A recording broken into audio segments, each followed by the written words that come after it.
I think it's one of the hardest things we go through as an artist, and I just want you to know that you're not alone.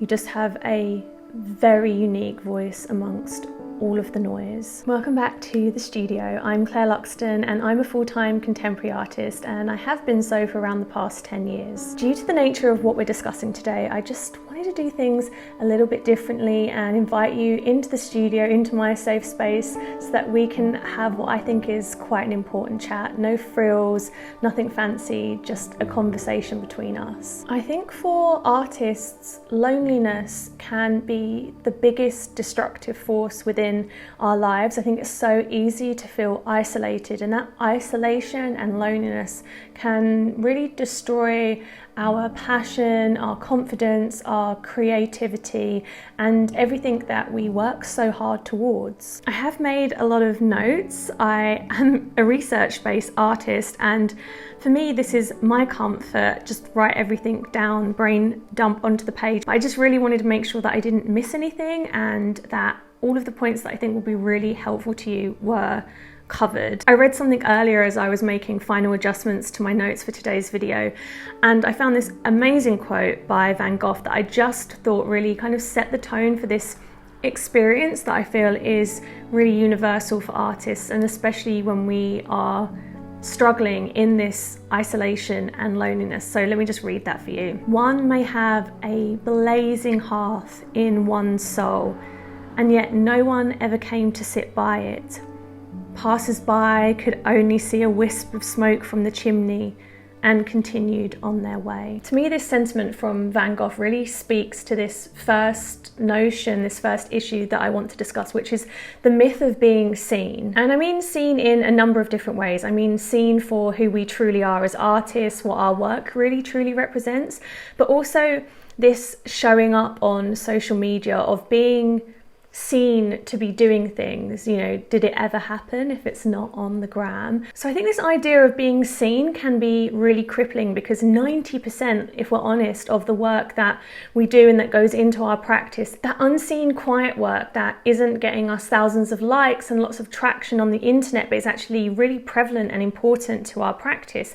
It's slow and it's growing, but it's that kind of essential vitamin at the heart of what we're doing that isn't seen, and that can make us feel very isolated and lonely, because it looks like you're not showing up when actually you're really showing up daily for yourself and for your artwork. This also means that when you are on show, people haven't seen the highs and the lows and all of the difficulties that have gone into that, so then it's very hard to show that authentic side to you as a person and to your practice, because people are only getting to see the edited highlights. Also, the myth of being seen can come across going back to social media, that the idea and the notion that if you are well known or you are established or you have lots of followers or press, that you are then not alone or that you are then seen. But sometimes this can feel more isolating than ever, because really you're at this point where people have a perception of you, but that might be so far from the truth. This second hurdle we face, which I actually think is really linked to the first notion of being seen, is this idea of making and showing up for ourselves, of making when nobody is watching, when you are the only motivation, you are the only discipline that is around. And I think this can be especially difficult when you're working on something new, when you're working on something challenging, when you're working on something that does truly feel at your core like your unique voice, because this is when it's really difficult in essence to have input or share that with anybody else, because it might be in such an abstract stage, or it might not seem relatable, or if someone isn't on the same wavelength as you and you're trying to share this idea, it might just seem silly. You might feel shot down, you might not be able to communicate yet what it is that you're working on. So one question I hear all the time in my social community and from other artists is, how do we trust our inner voice when there's no one there for guidance, there's no one there to give you that pat on the back? How do I know to go with this motivation? And this is where I feel that issue 1 of being seen and then issue 2 of then showing up can really compound in on itself to feel kind of so isolated that you can feel demotivated and that your voice isn't worth pursuing. And I think the third main issue we face is comparison loneliness, and I actually think that this is the killer of creativity and at the heart of feeling isolated as an artist. I think the main overriding feeling that I hear so many artists feel is feeling behind, and I think we've come to understand that we're all on some sort of expedited schedule that we all have to meet, and everyone on the surface is trying to meet this schedule. So we're all rushing, we're all panicked, we're all feeling behind, we all have imposter syndrome, and we feel incredibly lonely and isolated in this endeavor that we are pursuing. I think we all can fall prey to this idea that the trajectory that we were on and the ideas that we had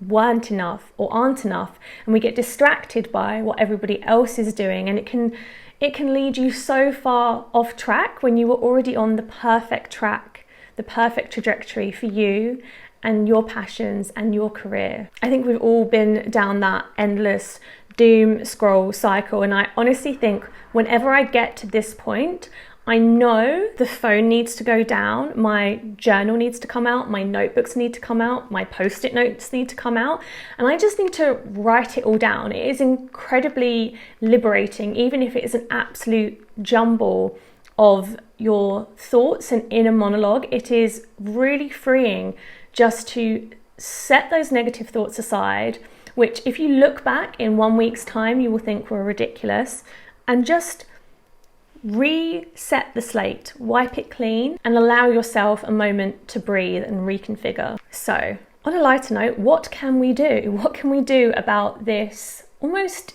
inevitable cycle? Because I feel like everything we experience as artists happens in cycles.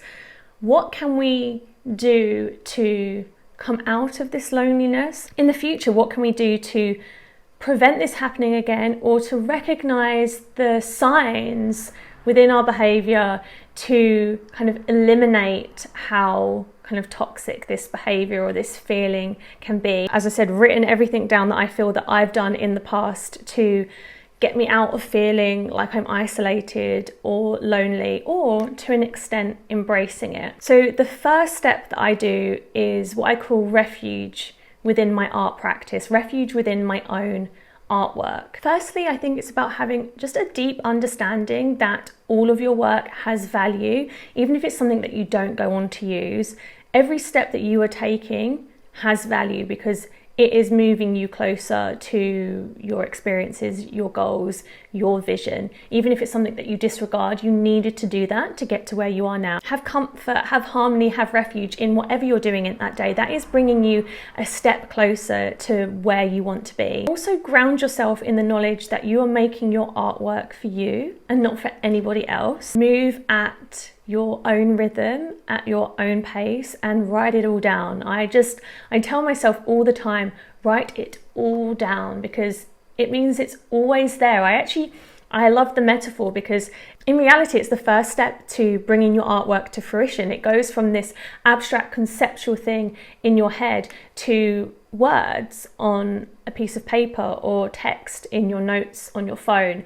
It now has life, it has meaning, and I think just writing things down has such power and such potential. The next thing that I have done for many years is reframing what success means to you. I think it's so easy to get wrapped up into a textbook concept or a social media concept of what success is, and I think you need to walk to the beat of your own drum, set your own goals, set your own targets, and whether that just means that this week you did one thing, start small. You started something new, even if it was just getting your sketchbook out because you haven't had it out for 6 months, or booking tickets to go see an art exhibition that you've always wanted to go to, or dusting the cobwebs off your camera, or reading a book that you love that you've always found inspiring, or going for a walk in nature, or whatever small or large step that you feel that you can make. Set your own goals and targets and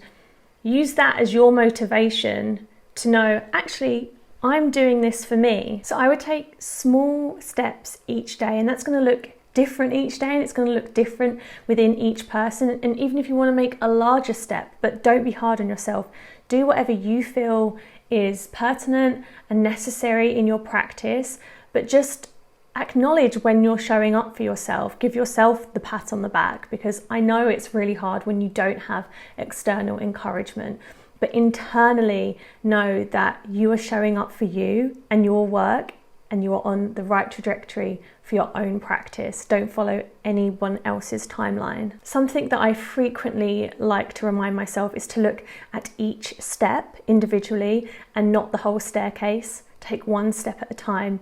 Each rung is equally important. One of the last things I use to tackle this is maybe the most controversial, but it's spinning the narrative on its head, and it's embracing the loneliness and embracing the isolation to be the best version of yourself as an artist. I actually really love studio as sanctuary. Whatever that space might be, whether it's somewhere in your house, or whether it's a notebook, or whether it's your favorite coffee shop, or whether it's a space that you rent, wherever you find studio, find your sanctuary, make it your space, make it your haven where you go to create, to have time and value to yourself and your practice. I think when we allow ourselves to embrace the isolation as a positive, as something that is really empowering to ourselves, to give us that time to think, to make, to wonder,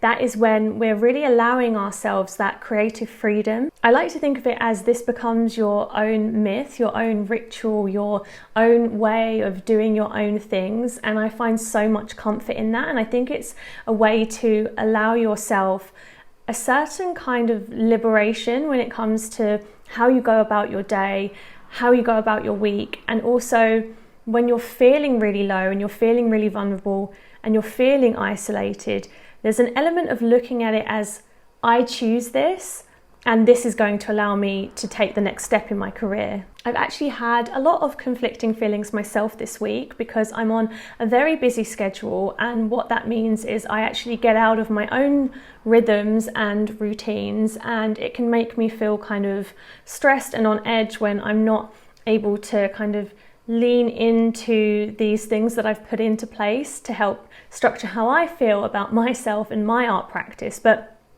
it's all for good reason. I'm actually off to a very exciting exhibition tomorrow night, which is part of a competition where hopefully I will be having one of my works exhibited. I can explain more about that hopefully in next week's video and show you behind the scenes of kind of what happened and what went on. And then later in the week, I'm actually off to France for fun reasons, for non-work and quite playful reasons, which I will probably share more of on my Instagram than anything else. Do come and say hello over there if you have a fancy. That's where I share more of my finished artworks and practice. But I would honestly love to know how your weeks are going and what small signs of progress or what methods have you put into place this week to allow yourself to either move past the idea of isolation or embrace it. I think it'd be really helpful for us to all kind of speak about that and help each other